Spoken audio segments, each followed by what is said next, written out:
ჩვენთან არის ღმერთი. დღევანდელი ლიტურგია ჩვენ გვთავაზობს ძალიან ერთი მხრივ რთულად ადვილ სალაპარაკო, მაგრამ რთულად გასაკეთებელ სახარებისეულ თხრობას.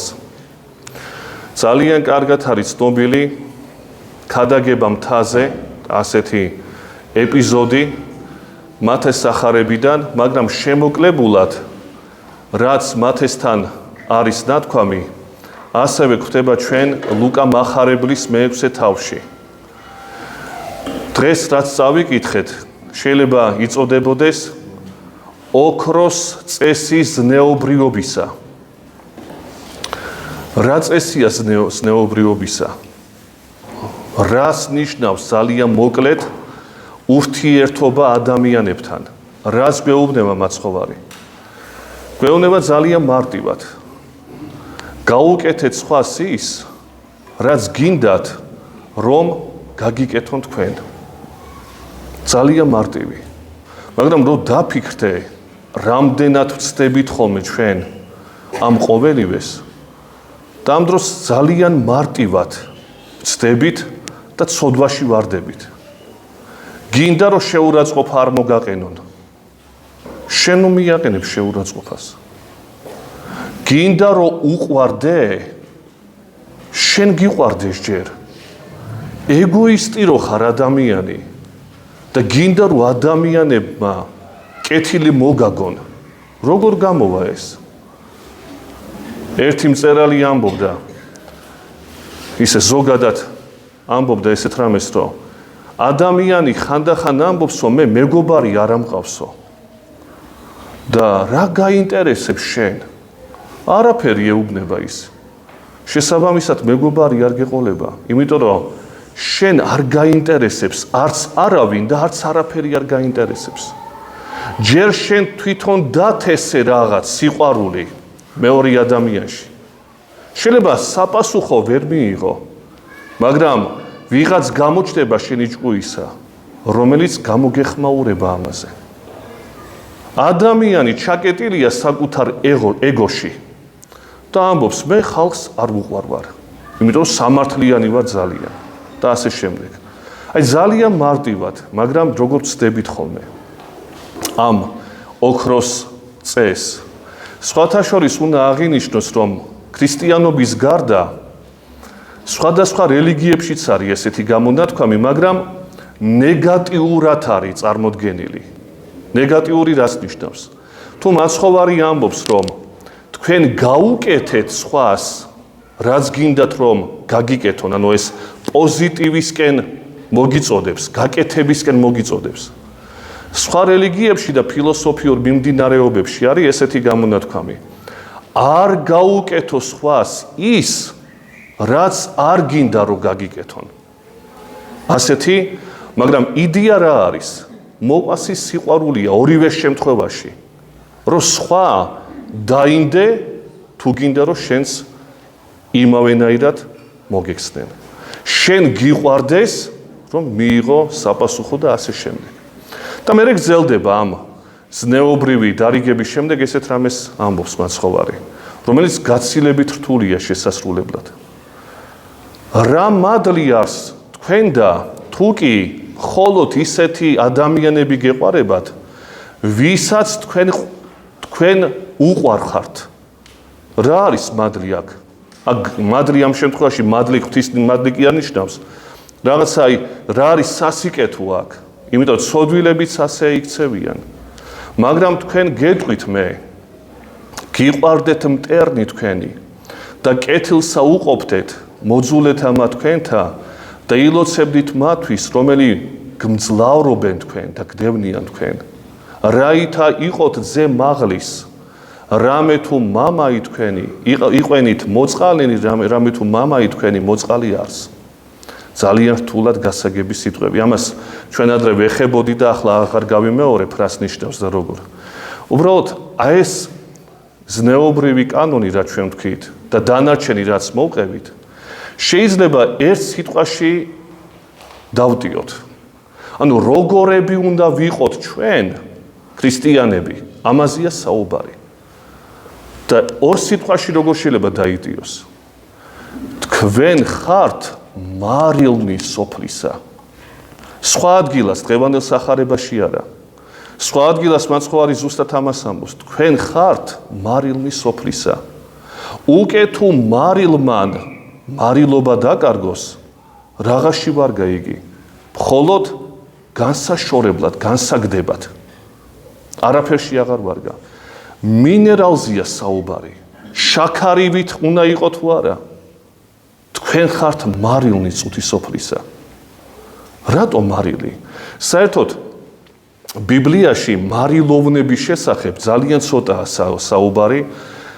ხდება ჩვენ ძველ აღთქმაშიც დაახლოებით იგივე, ოღონ აღთქმასთან დაკავშირებით, დაპირებასთან დაკავშირებით. აი ღმერთი ამბობს, მაგალითად ესეთი წიგნია ძველი აღთქმის რიცხვთა წიგნი, მოსეს 5 წიგნეულის ერთ-ერთი.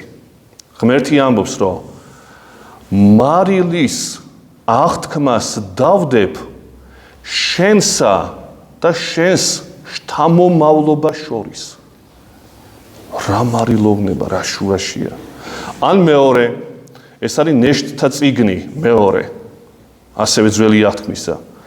ღმერთი ამბობს, ნუ თუ არ იცით, რომ ისრაელის ღმერთმა მისცა მეფობა დავითს და მის შთამომავლობას მარილოვან აღთქმის მსგავსად. ესე იგი, მარილოვნება ძველ აღთქმაში განკუთვნილი არის აღთქმისადმი. აღთქმა რა არის? დაპირება. ღმერთი რო დაპირდა ისრაელს ამ შემთხვევაში. და მარილიანი რატოა? მარილისა რატოა, შეიძლება ასე ვთქვათ.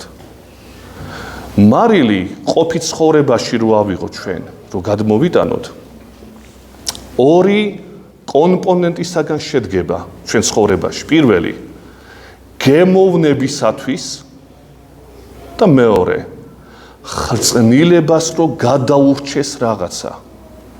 ადამიანი ამარილებს დაუშვათ ხორცს და ის ინახება. მარილის გარეშე ვერ შეინახება. ესე იგი, ერთი გემოვნება, მეორე ხრწნადისაგან გათავისუფლება, შენახვა შეიძლება ვთქვათ. ესე იგი, როდესაც ღმერთი ამბობს, რომ მარილოვან აღთქმას დავდებ მე და შენ შორის, ამ შემთხვევაში ეს აღთქმა, რომელიც მარილოვანია, მარილიანია, არის მარადისობის აღნიშნელი. ანუ შემნახველია აღთქმისა. მე დავამარილი აღთქმა ჩემი ღმერთი შეიძლება თქვათ ასე ამბობს, რომელიც მარადიულია, ან არ განკარდება იგი. მაგრამ ახალ აღთქმაში რას ნიშნავს? თუ ძველ აღთქმაში მარილოვნება არის მარადისობის აღნიშნელი, ახალ აღთქმაში რატო განეკუთვნება ქრისტიანებისადმი ეს სიტყვები? იმიტომ რომ იმით განისაზღვრება, რომ ქრისტიანები წუთის სოფელში, როდესაც ქადაგებენ ქრისტეს, ყოველ შემთხვევაში უნდა ქადაგებდნენ. ორივე კომპონენტს აძლევენ ადამიანებს. პირველი, გემოის ხილვა, ანუ გასინჯვა, რომელიც ნიშნავს რას?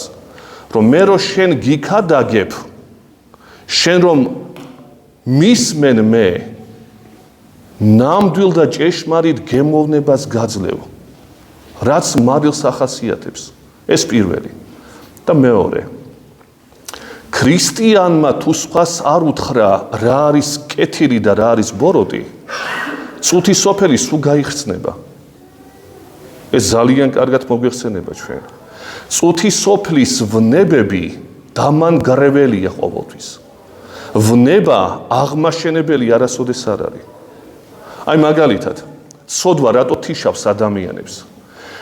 ორმა კაცმა ერთად რო რაღაცა გაძარცვონ, ერთმანეთს შემდგომ ეჭვით უყურებენ. სიყვარული კი არ კრავს ამათ. ეჭვით უყურებენ. შეიძლება ითქვას ითიშება მათი ურთიერთობა. უფრო მაგრად კი არ ყვარობენ ერთმანეთს. იმიტომ რომ ცოდვა ჩაიდინეს, ურჯულოება ჩაიდინეს და ეს თიშავს მათ. ასე რომ ადამიანები ხრწნილებისაკენ რომ არიან მიდრეკილები, ქრისტიანობამ თუ არ უთხრა, ქრისტიანებმა თუ არ უთხრეს, რომ ეს სწორი არ არის, ეს მართებული არ არის, სუმთად გაიხსნება წუთისოფელი. ამიტომ ამბობს მაცხოვარი, რომ თქვენ ხართ მარილნი წუთისოფლისა და როგორც მოწყალია მამა თქვენი ზეციერი, ასევე თქვენც უნდა იყოთ ასეთი მოწყალენი და სხვას გაუკეთეთ ის, რაც გინდათ რომ თქვენ გაგიკეთონ. მაგრამ თუ მარილოვნება დაეკარგება იმ მარილს, ანუ ქრისტიანობას, ანუ ქრისტიანებს, თუ დაგვეკარგა ჩვენ თვითონ ის ქრისტიანული აზროვნება, როდესაც ამბობს ადამიანი, მაგალითად, რა მოხდა, მამათმავლობა მიღებულია, რა მოხდა? კაცი ღალატობს ცოლს, რა მოხდა? იტყუება, რა მოხდა? იგინება, რა მოხდა? და რა მოხდა და მარილოვნება იკარგება.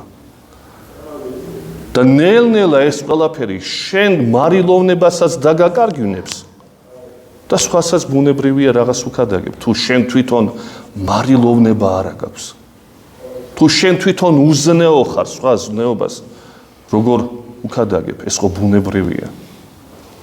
აი ეს არის შინაარსი შეიძლება ითქვას დღევანდელი სახარებისა. ღმერთმა მოგცეს სულიერი მარილოვნების დაგემოვნების უნარი. ჯვარი გეწეროთ, იცოცხლეთ.